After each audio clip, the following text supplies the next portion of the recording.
मंगल मूर्ति सद्गुरु मिलवै सर्वाधार मंगलमय मंगल करना विनवा बारंबार।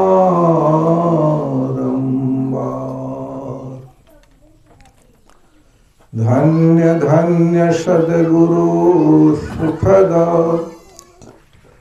महिमा कही न जाय। जो कुछ कहो तुम्हारी कृपा होत कछु न बसाय। श्री सद्गुरु महाराज की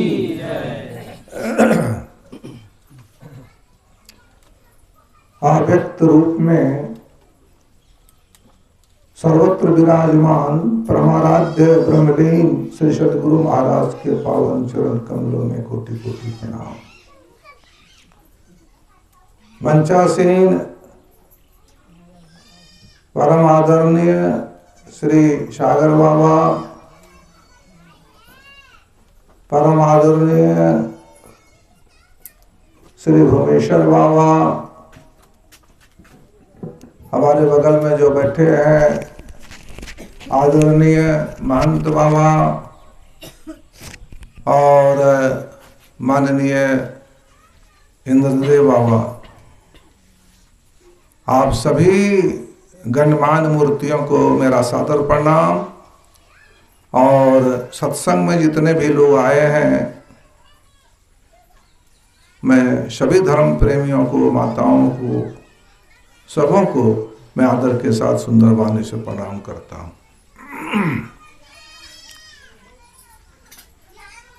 आज का विषय क्या है आप लोगों ने सुन चुका, ईश्वर का स्वरूप। और इस पर हमारे पूर्ववक्ताओं ने प्रकाश डाल चुका है।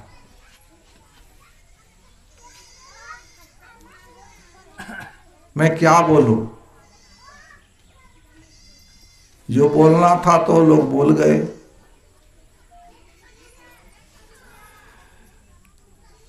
पीछे बोलने वालों को दिक्कत होती, जो जो सोच के रखे थे पहले लोग बोल गए। चलिए मैं भी आप लोगों को थोड़ा बहुत सुनाता हूं। भगवान राम का वनवास हो चुका है, आप लोग सुन चुके हैं। भगवान राम प्रथम रात्रि तमसा नदी के किनारे बिताए और दूसरी रात्रि श्रृंगवेरपुर में बिताए और तीसरी रात्रि प्रयाग गए। वहां भरद्वाज मुनि के आश्रम में एक रात बिताए। सवेरे जब चलने लगे तो भगवान राम ने भरद्वाज जी से पूछा कि महात्मा जी, हम किस मार्ग से जाएं आगे? तो भरद्वाज जी ने कहा कि आपके लिए भगवान सभी मार्ग अच्छे हैं, आप जिस मार्ग से जाएंगे आपके लिए सुमार्ग ही है। इतने ही कहा। और विदा जब किए न भगवान राम को, तो 4 ब्रह्मचारी को साथ लगा दिए भरद्वाज मुनि ने, रास्ता दिखाने के लिए। वे चारों ब्रह्मचारी कुछ दूर गए। भगवान राम ने उसी जगह कुछ दूर जाने के बाद चारों ब्रह्मचारियों को वापस लौटा दिया और वहीं पर गुनिषाद को भी लौटा दिया। और चलते चलते चलते वही महर्षि वाल्मीकि आश्रम में पहुंच गए।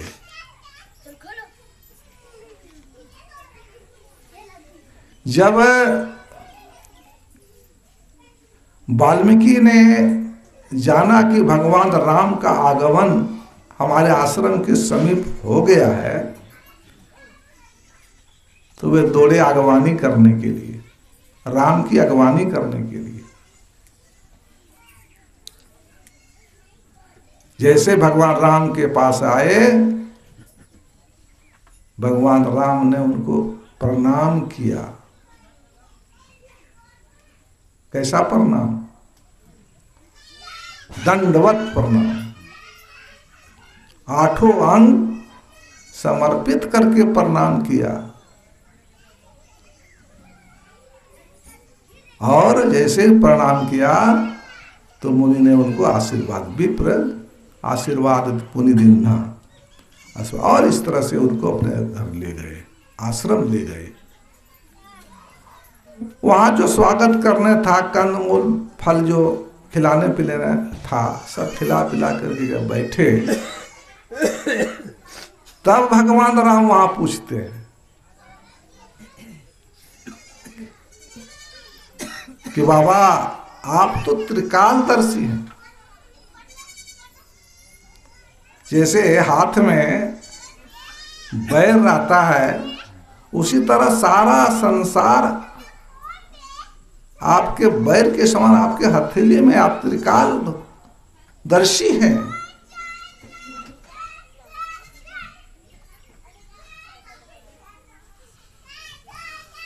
और उन्होंने अपना किस्सा कहानी बताया, जो रानी ने उनको वनवास दिया था उसके बारे में सब बताया। और बता करके कहा कि महर्षि जी, हमको 14 वर्ष तक वन में पर्णकुटी बना करके रहना है। आप त्रिकालदर्शी हैं, आप हमको ये बताइए कि जंगल में मैं कहाँ पर्णकुटी बना करके रहूं, भाई और पत्नी के साथ। अभी सीता का हरण नहीं हुआ है, सीता का हरण तो पंचवटी में हुआ है। यह सुन करके मुनि मुस्कुराए और क्या बोले? पूछे हूं मोहि कि रहूं कहाँ, यही ना, मैं पूछत सक चाहूं, जहां न होई तहां देहु कही, तुम ही बतावहूं ठाऊं। हंस करके क्या कहते हैं कि भगवान आप हमसे पूछते हैं कि 14 वर्ष हम कहां रहूं, लेकिन मैं आपसे पूछने में सक चाहता हूं कि आप पहले, मैं पूछता हूं कि पहले आप बता दीजिए कि आप किस जगह पर नहीं है, कहां पर आप नहीं है, तब मैं आपको बताऊंगा कि फलाना जगह पर आप रहिए। देखिए, इसी जगह पर वाल्मीकि मुनि की दृष्टि कैसी है, गौर से सुनिएगा आप लोग। पहले उनकी दृष्टि कैसी थी सबको ही जानते हैं, हत्यारा, डाकू। उनके संबंध में कहा जाता है कि अदिति, कश्यप अदिति के 9वें पुत्र वरुण, जिसको आदित्य भी कहते हैं, यही ना, उन्हीं का पुत्र था ये, ब्राह्मण थे। और उनकी माता का नाम क्या था? चर्षणी। और उनके भाई थे भृगु, बहुत ऊंचे खानदान के थे, वो ब्राह्मण कुल में थे। कहा जाता है कि उनका नाम था, बचपन का नाम था लोहजंघा।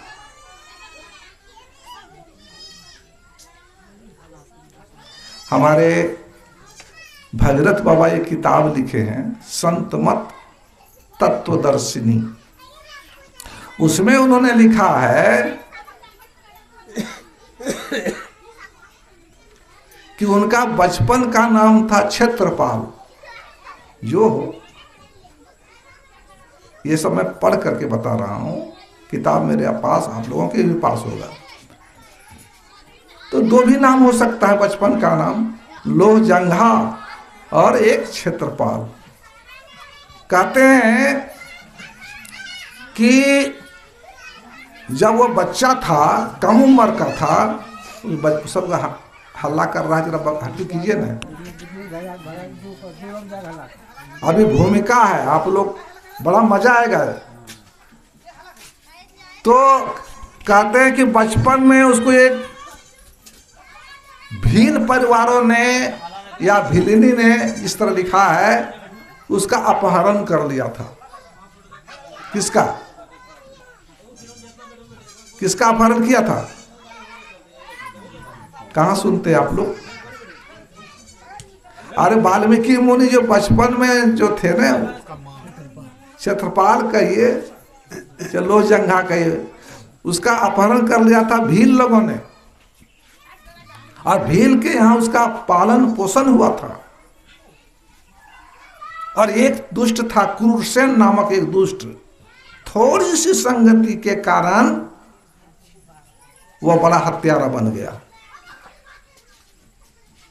डाकू बन गया, लूटना पुटने का काम वह करने लगा।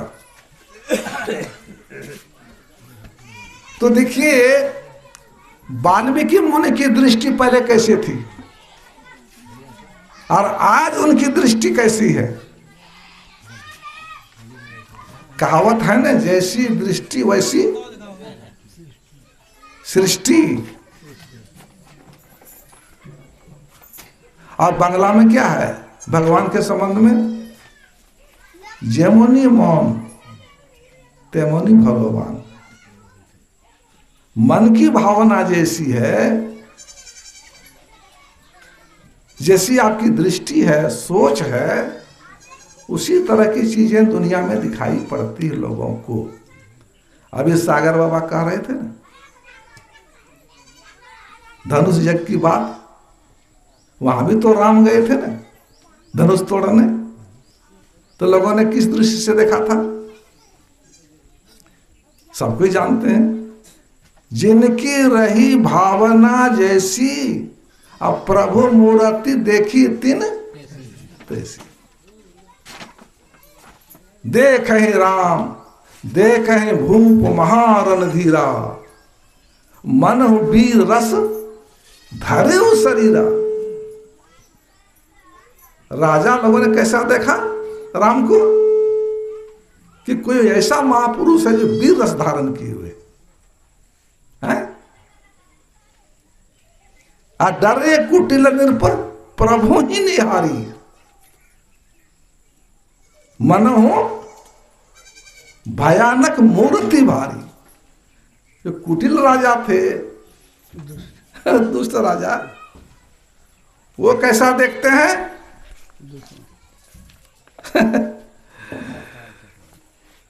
वे मानो बड़ी भयानक मूर्ति देखते हैं। और देखिए लिखा है यहां पर, रहे असुर छल छो निप भेखा, अतिन प्रभु प्रगट काल सम देखा। जो राक्षस वहां छल से, राक्षस लोग राजाओं का भेष बना करके बैठे थे, उन्होंने उस राम को कैसे देखा? काल के समान। कैसी कैसी? राम एक ही है कि दो हैं, लेकिन दृष्टि कैसी है? पुरवासिन देखे दो भाई, नरभूषण लोचन सुखदाई। जनकपुर के पूर्ववासियों ने कैसा देखा? देखा कि नर मनुष्य का भूषण रूप जो है, नर रूप में वो सुख पहुंचाने वाला रूप देखा, आंखों को सुख पहुंचाने वाला नरभूषण रूप देखा पूर्ववासी। इसी तरह से वर्णन है, बहुत वर्णन है। लेकिन जो जोगी है, आत्मज्ञानी है, जोगी न परम तत्वमय भाषा, शांत शुद्ध सम सहज प्रकाशा। जो जोगी जिसको कहते हैं, आत्मज्ञानी लोग कहते हैं, वह कैसे देखते हैं? शांत शुद्ध सम, शांत सर स्थिर रूप, परमात्मा का जो निज रूप है, परमात्मा का आत्मस्वरूप रूप है, वह रूप देखते हैं। आज देखो जो डाकू था, आज वाल्मीकि मुनि राम जी को जो जवाब दे रहे हैं, तो कहां शुरू करते हैं वो? भगवान यही ने पूछा कि कहां रहे हैं, तो भगवान ने, वाल्मीकि ने भगवान राम के आत्मस्वरूप का को लक्ष्य करते हुए पहले आत्मस्वरूप का लक्ष्य किया, तब बताते हैं उनको रहने के लिए। ये सगुण रूप को रहने के लिए नहीं बता रहे, वो बाद में बताएंगे वो, लेकिन पहले बताए आत्म रूप निज रूप को लक्ष्य करके, यही प्रारंभ करते हैं। क्या करते हैं? राम स्वरूप तुम्हार, वचन अगोचर बुद्धि पर, अविगत अलख अपार, नेति नेति नित निगम का। देखिए, हे राम, आपका स्वरूप है, आपका जो निश्चय, वचन अगोचर, वाणी से कहा नहीं जा सकता, इंद्रियों का विषय नहीं है, बुद्धि का विषय नहीं है, अपार है, अविगत मने जो कहीं से खाली नहीं है। सर्वव्यापक का रूप जो है, आत्मस्वरूप सर्वव्यापक है, और सर्वव्यापकता के भी परे कितना है कहा नहीं जा सकता, ऐसा आपका स्वरूप है। कहां आपको बताओ? फिर आगे वही कहते हैं, भगवान राम का बड़ाई करना शुरू करते हैं। देखिए, उसके महिमा बखान करते हैं। जगत देखन तुम देखनी हारे, कहते हैं हे राम, ये संसार जो है ना, कठपुतली का खेल है, एक तमाशा है, कठपुतली का खेल है यह संसार। जग पेखन, आज तुम इस कठपुतली के खेल को, तमाशे को देखने वाले आप हैं। भगवान के महिमा वर्ण हो रहा है, अभी रहने का भी नहीं। और क्या कहते हैं? इतने नहीं, विधि हरि शंभु तीनों देव ब्रह्मा विष्णु महेश को आप नचाने वाले हैं, संसार के तमाशा को देखने वाले, और तीनों देवों को भी नचाने वाले हैं। तेऊ माने उन तीनों देवों ने भी, ब्रह्मा विष्णु महेश, तेऊ न जान ही मरम तुम्हारा, और तुम्हीं को जान न हारा। वे तीनों देव भी आपके रस को, आपके महिमा को नहीं जानते हैं, तो दूसरा कौन जान सकता है इसके अलावा? आपकी ऐसी महिमा है, सोई जाने यही देही जन दे, यही देहु जनाई। अरे आपको तो वही जानता है जिसको आप जना देते हैं, और जब जिसको आप जना देते हैं तो जानना तो तुम ही। जिसको आप जना देते हैं अपने स्वरूप के बारे में, तो वह आदमी जान करके आप ही के स्वरूप हो जाता है। इसके बाद और विशेष बात क्या बोलते हैं? चिदानंदमय देह तुम्हारी। चिदानंद माने चैतन्य रूप। आपका शरीर कैसा है? नर शरीर को नहीं कह रहे हैं वहां पर, नर शरीर सामने है, लेकिन उस पर नजर उनको अभी दृष्टि नहीं गई है। चिदानंदमय देह तुम्हारी, तुम्हारा जो आपको हे राम, आपका जो शरीर है चैतन्यमय है, चैतन्य रूप है। और उस चैतन्य रूप को कौन देख सकता है? विगत विकार, जो विकारों से रहित है, जिसके अंदर में काम क्रोध लोभ मोह माद मत्सर ये सब से अलग होकर कर लिए अपने को, सठ विकार चित्त, ऐसे विकार रहित ज्ञानी आपके उस नर शरीर के उस रूप को देखने का अधिकारी है। सब नहीं,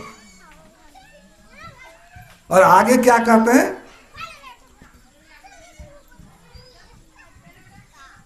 तुम ही कृपा तुम ही रघुनंदन जानत भक्त भक्त भय बने। हे भक्तों के हृदय के चंदन, वो जो जानते हैं ना, आप ही कृपा से जानते हैं। और यह जो शरीर आपने धारण किया है, नर शरीर का, नर तन धरे उस संत सुर काजा।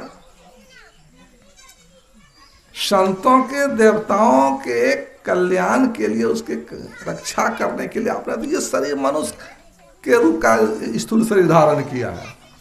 कहाँ हो कहाँ हो जस प्राकृत राजा, और जैसा आप शरीर धरते हैं उसी तरह का आप स्वांग करते हैं। और आपके स्वांग को देख करके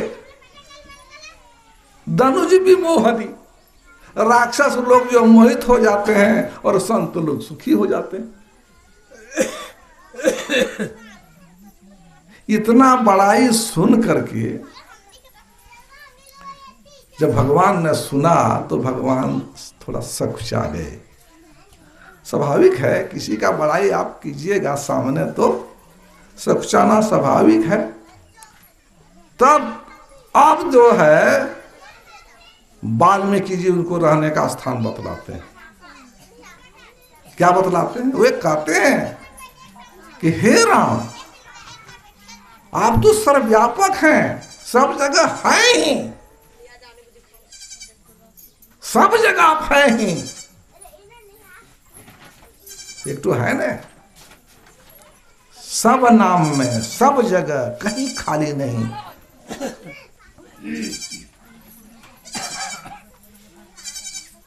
नाम के अक्षर चौगुन की, सर्वव्यापक के संबंध में है ये। नाम के अक्षर चौगुन के पुण्य 5 बिलाए के 2 गुण कीजिए, 8 से भाग हरे तुलसी, जो शेष बचे सो उर में धर दीजिए। इसका माने क्या हुआ? हमारे भगवत बाबा बतलाते हैं,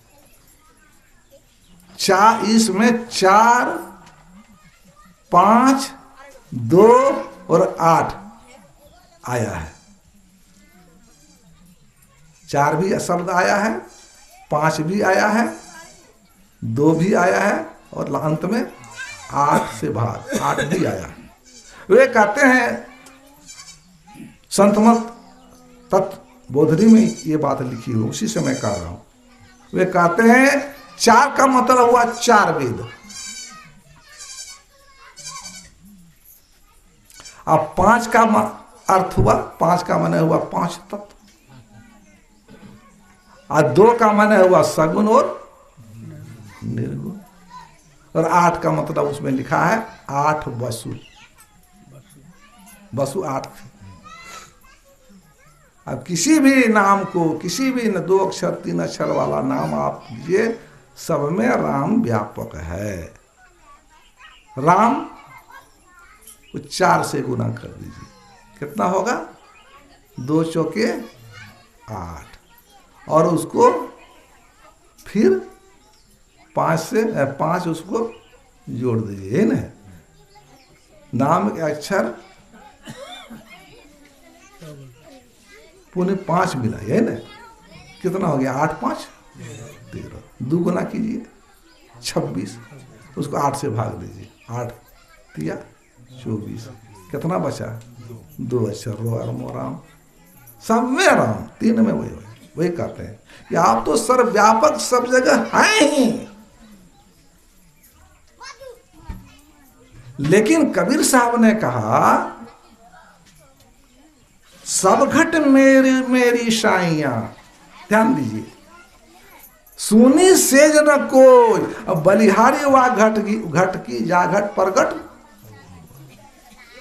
भगवान हाथी, घोड़ा, गधा, कुत्ता, चंडाल, ब्राह्मण सब घट में, सब शरीर में है।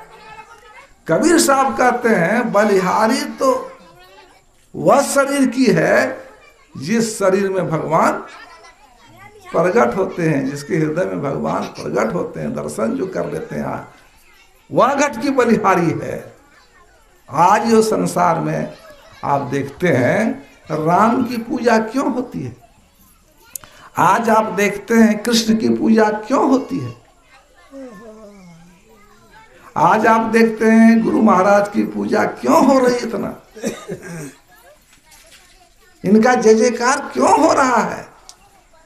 इसलिए हो रहा है इनके शरीर रहते वो आत्म तत्व की प्राप्ति हुई थी इन लोगों को, इसीलिए इनकी पूजा, इसीलिए इनका जय जयकार हो रहा है। आप भी, हम भी, कोई भी अगर परमपिता परमात्मा का जो निस्वरूप की प्राप्ति कर लेंगे बंधु, आपकी भी पूजा, आपकी जय जयकार, आपकी प्रशंसा लोक परलोक सब लोक में शुरू हो जाएगा। भगवान कहते हैं, इसे करने लगा जी, सबका ध्यान तुम्हारा चला गया, बैठो बैठो बैठो बैठो, ठीक कर रहा है, अपना काम कर रहा है। नहीं नहीं, सबका ध्यान चला जाता है। देखिए भगवान राम का वाल्मीकि क्या कर रहे हैं, देखिए ध्यान से सुनिए। कहते हैं हे राम, आप तो सब में व्यापक है, लेकिन अब मैं आपको बतलाता हूं। आप पूछे हैं हमको कि हम कहां रहेंगे, तो अभी तो आप सगुण रूप में हैं, इसी का जवाब हम पहले देते हैं। सगुण रूप में आप कहां रहेंगे, तो अभी तो बहुत लंबा है, पाठ में आया 14 को भवन बतलाए हैं, पाठ में सुनिए आप लोग, 14 स्थान बतलाए हैं, 14 वर्ष का वनवास और 14 भवन, 14 स्थान बतलाए हैं कि आप फलना फलना जगह पर रहिए, जो पाठ में हुआ अभी। जिनके श्रवण समुद्र समाना शुरू हुआ, लोचन चातक शुरू हुआ, इस तरह से 14 गिनिएगा आप लोग, हम गिना हुआ मैं कहता हूं, 14 स्थान में उसको रहने के लिए बतलाए हैं। और गौर करने की बात है, 14 स्थान बतलाने के बाद उस 14 में से मात्र 2 स्थान उन्होंने लिया, 2 भवन लिया। क्या क्या?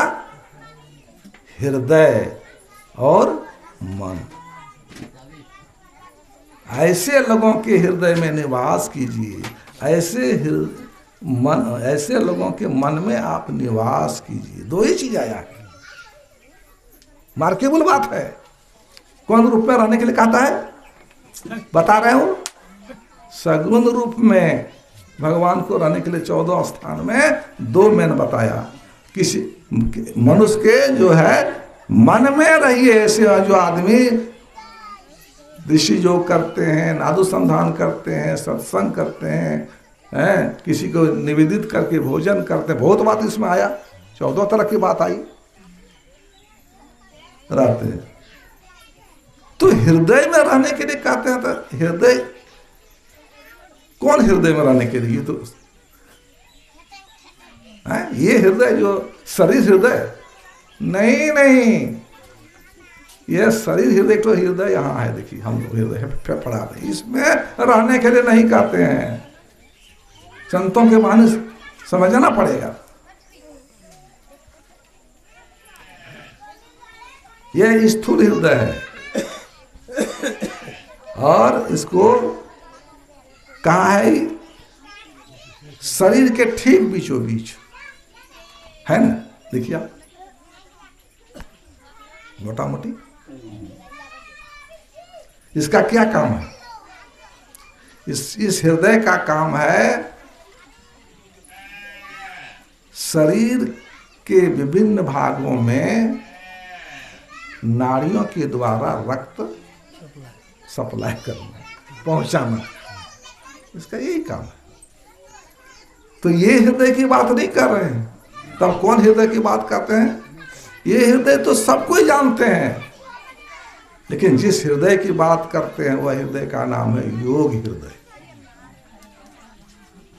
योग हृदय में आप निवास कीजिए। योग हृदय कहाँ है? वो भी बीच में है। आप कहीं वो बीच में कैसे है? देखिए यहां से इधर क्या कहा जाता है?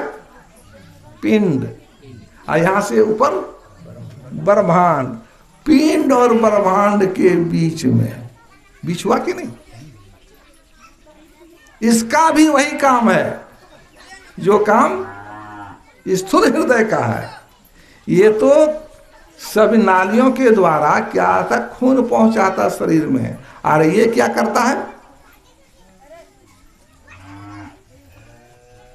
चेतन की धार समूचे शरीर में पहुंचाता है आज्ञा चक्र से। उसका ये काम है। चेतन की धार जो है, नाड़ी जिसको कहते हैं, नाड़ी का मतलब यहाँ खून बहने वाली नाड़ी नहीं, खून बहने वाली नाड़ी तो दिखाई पड़ता है, और वो नाड़ी जो दिखाई नहीं पड़ता है उसमें चेतन की धार समूचे शरीर में जाता है, वो नाड़ी की बात करते हैं। उसका एक वो कहाँ है, योग हृदय, जहाँ भगवान राम रहने के लिए भगवान बताते हैं, भगवान को बताते हैं, वो कहाँ है, ये दोनों आंखों के बीच में, यहाँ पर। इसको कहते हैं आज्ञा चक्र, योग हृदय। योग हृदय इसलिए कहते हैं, उस हृदय योग से संबंधित है, इसीलिए उसका नाम योग हृदय है। गुरु महाराज से किसी ने पूछा कि योग हृदय हम लोग कहां से शुरू होता है सरकार, योग हृदय, उसका क्षेत्रफल क्या है?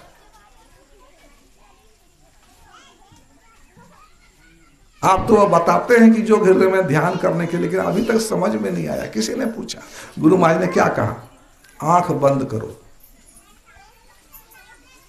आंख बंद करो, सामने देखो। जैसे अंधकार शुरू हुआ, ध्यान से माता जी, योग हृदय बता रहे हैं, ध्यान की बात है, बिना गप करती है तुम, सुनो। अंधकार शुरू हुआ, आंख बंद करके अब अंधकार देखने लगे, योग हृदय शुरू हो गया, उसका क्षेत्रफल शुरू हो गया, योग हृदय, आज्ञा चक्र शुरू हो गया। अंधकार कहते हैं कि योग हृदय का जो है वृत्त है, उसका एरिया गोल है, उसको दो भागों में बांटा। योग हृदय का आधा भाग है अंधकार मंडल में, और आधा भाग कहाँ है, प्रकाश मंडल। आधा भाग है पिंड में, स्थूल में है आधा भाग। आधा भाग कहाँ है, सूक्ष्म में, अंधकार में नहीं, प्रकाश में, ब्रह्मांड में आधा भाग है। तो आप जो है स्थूल शरीर में रहने के लिए बता रहे हैं, तो प्रकाश में तो नहीं है, स्थूल शरीर जाएगा, जाएगा है? इसका मतलब अंधकार में उसको है। मानस ध्यान करने के यहाँ जो होता, जो मानस ध्यानी आदमी जो होता है, जो साधक, अंधकार में ही एक टक लगा करके जब देखता है ना, तो वही अंधकार मंडल में, इसी आज्ञा चक्र में अपने इष्ट का नैसर्गिक आभा का रूप, ये अपने इष्ट का, राम का करे का नाम। देखिए गुरु महाराज के, देखिए बगल में है ना सादा, नैसर्गिक आभा उसको कहते हैं। और गुरु महाराज का क्या कहते हैं, चरण धूलि उसको कहा गया है। उस तरह का रूप दिखाई पड़ता है अंदर में। ऐसे जो देख लेते हैं अपने इष्ट के स्वरूप को, हूबहू देख लेते हैं, उनके हृदय में आप स्थूल रूप से वास कीजिए। बाबा देवी साहब ने हमारे गुरु महाराज को पूछा था कि लाला, मानस ध्यान करते हो, अपने गुरु का हूबहू रूप देख लेते हो? गुरु महाराज ने क्या कहा था, धुंधला दिखाई पड़ता है, मतलब साफ साफ नहीं। हमारे देवी साहब ने कहा, मैं मानस ध्यान करता हूँ, राय शालिग्राम राय, बाबा देवी राधा स्वामी का शिष्य, मैं उनका ध्यान करता हूँ, मैंने हूबहू उतार दिया। बोलिए प्रेम से,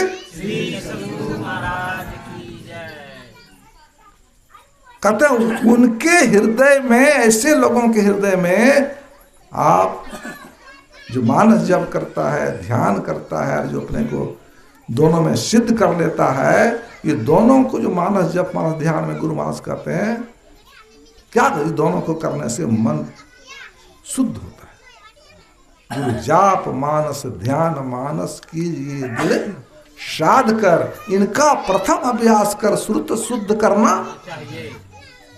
श्रुत मन श्रुति, मन शुद्ध कब होता है? और जब शुद्ध मन हो जाएगा तभी वह दिखाई पड़ेगा, नहीं तो दिखाई पड़ने वाला नहीं है। इसके बाद जब आपका और सिमटा होगा तो अंधकार मंडल का जो सबसे ऊपरी भाग है, बीच आज्ञा चक्र है, वहां केंद्र बिंदु है, केंद्र है, उसका सबसे ऊपरी भाग, वहां पर आपको एक तारा, एक बिंदु दिखाई पड़ेगा। सुनिए, कौन बिंदु? उसका नाम है नहीं, उसमें प्रकाश बहुत कम रहता है, अंधकार ज्यादा रहता है। मुर्शिद नैनो बीच नबी है, स्याह सफेद तिलों बीच तारा, अविगत अलग रवि है। स्याह सफेद, स्याह मन होता है काला तिल। पहले काला तिल दिखाई पड़ेगा ध्यान में, कहां दिखाई पड़ेगा? वह बिंदु, तिल मन बिंदु, वह बिंदु काला बिंदु दिखाई पड़ेगा कहां?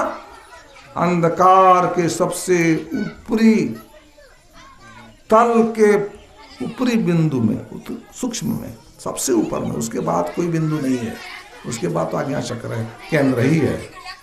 उसका क्या नाम है अंग्रेजी में? हिंदी में उसको क्या कहते हैं? पूरब का तारा। उसको क्या कहते हैं? काला तिल को पूरब का तारा। जिसके हृदय में पूरब का तारा दिखाई पड़ गया, उसके हृदय में आप वास कीजिए भगवान। उसको अंग्रेजी में कहते हैं, पूरब को क्या कहते हैं अंग्रेजी में? ईस्ट। उसका नाम है ईस्टर्न स्टार। ईस्टर्न माने पूर्व का तारा, उसका ये नाम दिया है, समझ गए? तो ऐसे हृदय में आप निवास कीजिए, स्थूल रूप में, सूक्ष्म रूप में अभी नहीं बता रहे हैं, निर्गुण रूप में भी बताएंगे, सब बताए हैं इसमें, लेकिन एक एक करके बताए हैं। सूक्ष्म रूप में बताए हैं कि उसमें आप निवास कीजिए। और नहीं, हम लोग सत्संग युग में पढ़ते हैं ना, ओम उंजान प्रथमम मनस्तत्वाय सविताधियम अग्निर्ज्योतिर्निचाय पृथ्वी आद्यावरत। वेद भगवान उपदेश करते हैं कि हे मनुष्यों, जगत पर सब करता ईश्वर का तत्व ज्ञान प्राप्त करने के लिए पहले बुद्धि योग, मानस योग, ज्योति का योग कर, जो कि इस दृढ़ भूमि को अपने अंदर अच्छी प्रकार धारण करें। दृढ़ भूमि किसको कहते हैं? जो कि इस दृढ़ भूमि को अपने अंदर अच्छी प्रकार धारण करें।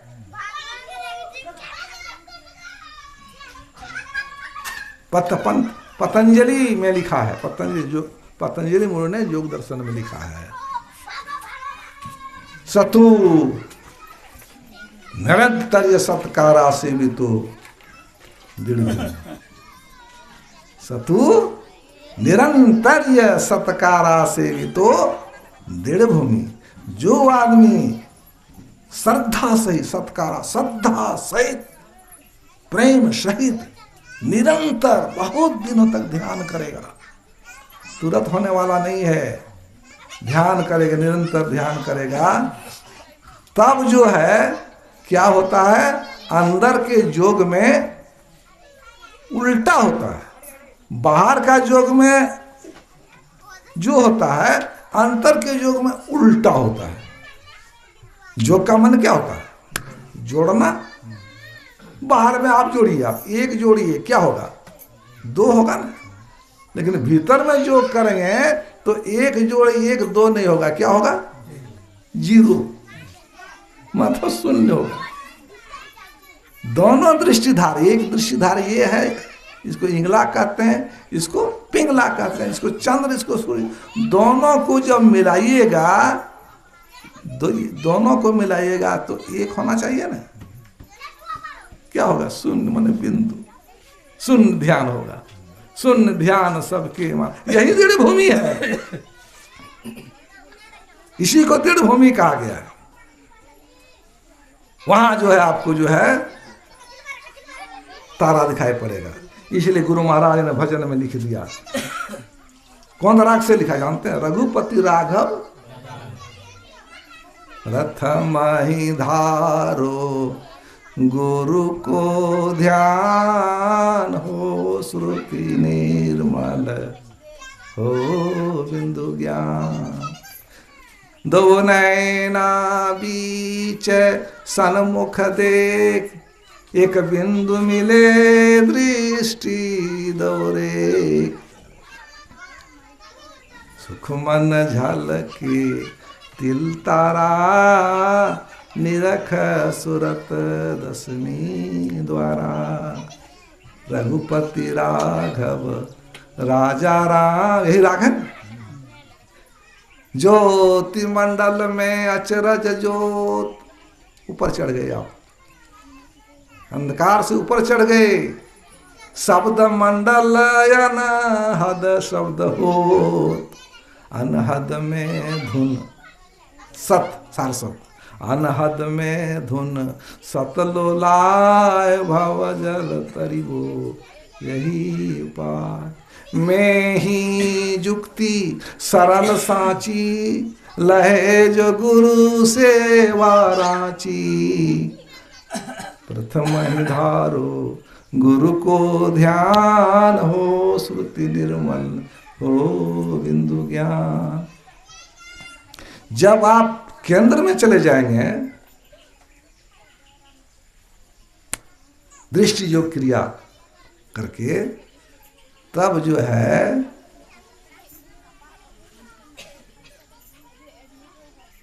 वाल्मीकि मुनि कहते हैं, जो दृष्टि योग करता है, जो दोनों दृष्टि के धारों को मिला करके बिंदु को प्राप्त कर देता है, अपने को वहां पहुंचा देता है।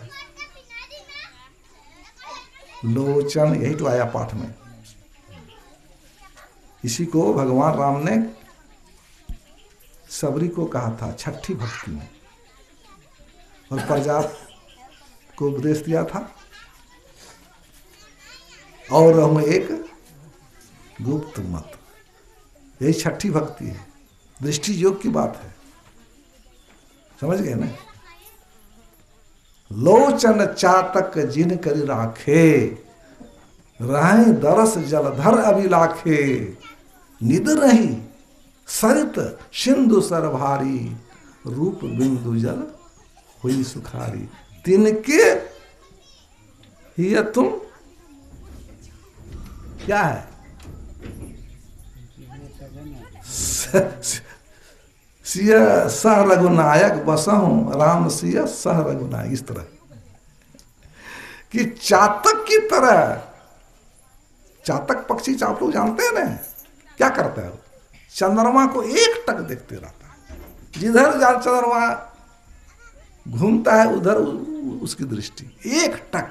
उसी तरह वाल्मीकि ने समझा रहे हैं कि जिसकी दृष्टि योग, दृष्टि योग क्रिया करते करते जिसकी दृष्टि चातक की तरह एक टक देखते देखते देखते जब दोनों मिल जाती है ना, क्या कहता है?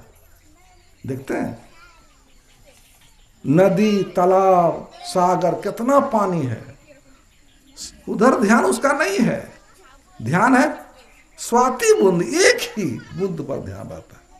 उसी तरह भगवान के बहुत रूप हैं, दो भुजी, चतुर्भुजी, अष्टभुजी, बहुत रूपों को छोड़ करके जो सिर्फ एक बिंदु चातक का जो दे दे, उसी एक बिंदु का जो ध्यान करता है, शून्य ध्यान करके जो अपने को कर देता है और उस बिंदु को प्राप्त कर देता है। हे राम, आप राम हैं, आप लक्ष्मण भाई के सहित, सीता सहित उनके हृदय में वास कीजिए। आप सगुण रूप में तो वास कीजिए, बता दिया। अब सूक्ष्म सगुण रूप में या बिंदु रूप में आप ऐसे लोगों के हृदय में वास कीजिए जो शून्य ध्यान करता है, जो दृष्टि साधन की क्रिया करता है, उसके अंदर में आप वास कीजिए। और क्या कहा? और पहले में कहा ये तो छठी भक्ति है, और सातवीं भक्ति भी कह दिया यहां पर, जिनके सर्वाना। देखिए पहले कह दिया वही में, जिनके सर्वाना कान समुद्र समाना, कथा तुम्हारी सुभग सरी नाना, भर ही निरंतर हो ही न पूरे, तिनके ही तुम कहाँ गृह पूरे।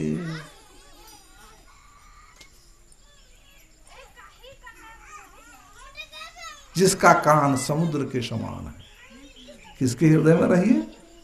जिसका कान हृदय के समुद्र के समान है, और तुम्हारी जो विभिन्न प्रकार की कथा है ना, रूपी नदियां जो है वो समुद्र के कान में जब जाती है तो वह भरता ही नहीं है, असुर आघाता ही नहीं है, निरंतर सब आया है।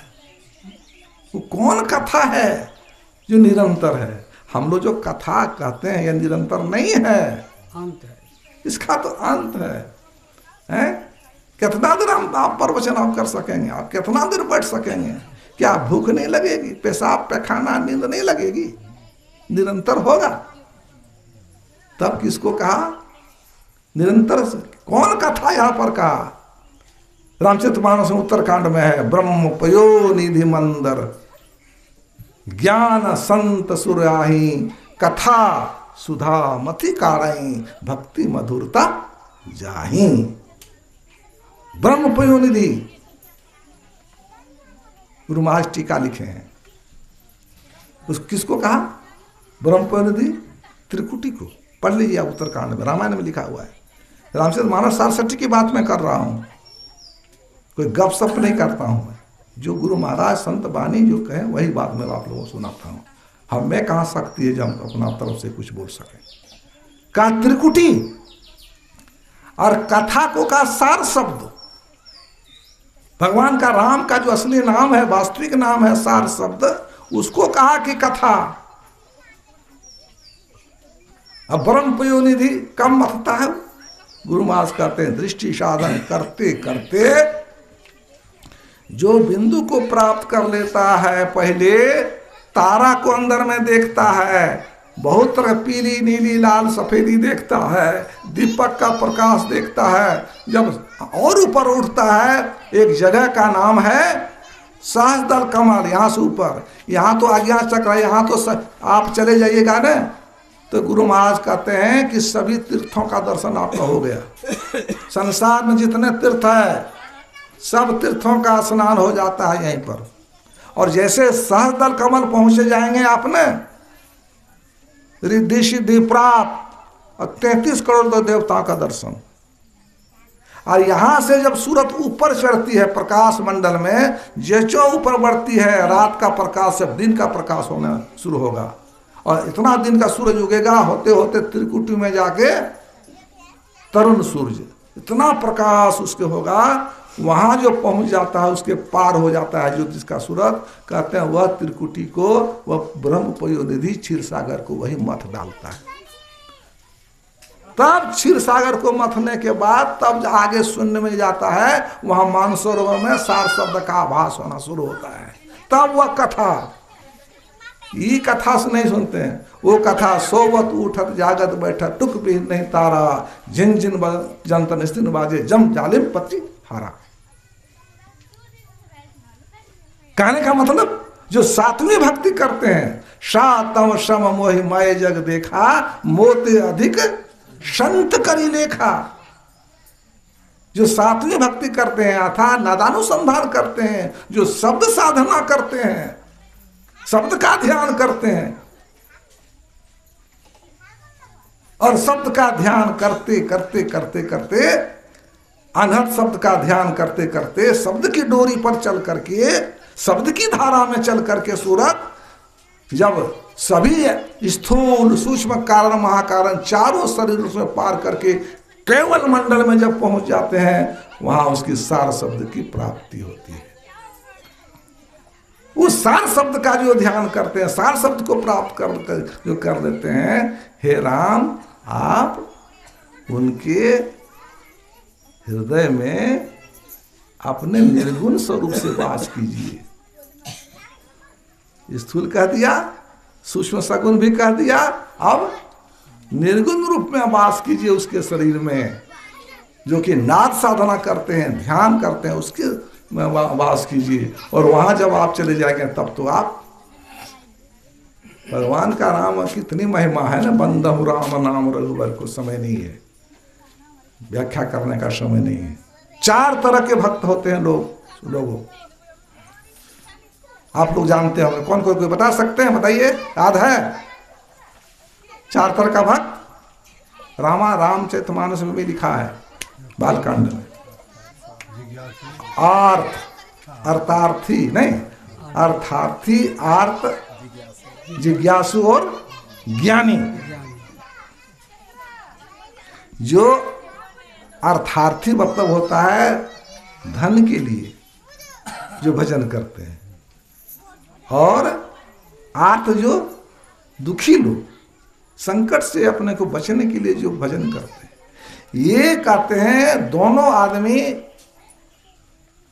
भगवान के सगुण रूप को पाते हैं। ध्यान दीजिएगा, ये दोनों भक्त जिज्ञासु है, आर्त और अर्थार्थी, ये भगवान के कौन रूप को पाते हैं? सगुण रूप को। और जो जिज्ञासु है, जिसको मुमुक्षु कहते हैं, जिसको कि उसको पाने की इच्छा है, वही इसी ध्यान करेगा ना। वो भगवान के सूक्ष्म रूप, ज्योति रूप, नाद रूप, सार शब्द का रूप वो पाते हैं। कौन? जिज्ञासु भक्त लोग भगवान के उनके रूप को पाते हैं। और जो ज्ञानी होते हैं वो तो परमपिता परमात्मा का आत्मस्वरूप, उसको पा लेते हैं, इस तरह पा लेते हैं। इस तरह भगवान ने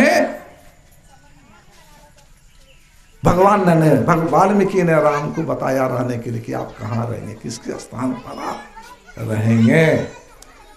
इस तरह से भगवान बड़ी व्यापकता के साथ जो है, समय भी देखना होगा, भजमन भी है ना। अरे राम राम, बोलिए भाई, हम तो बह गए आप लोगों की सेवा में, हमारा गलती जो माफ कीजिएगा आप लोग। ठीक है, पार हो गया तो ना। बोलिए प्रेम से श्री सद्गुरु महाराज की जय।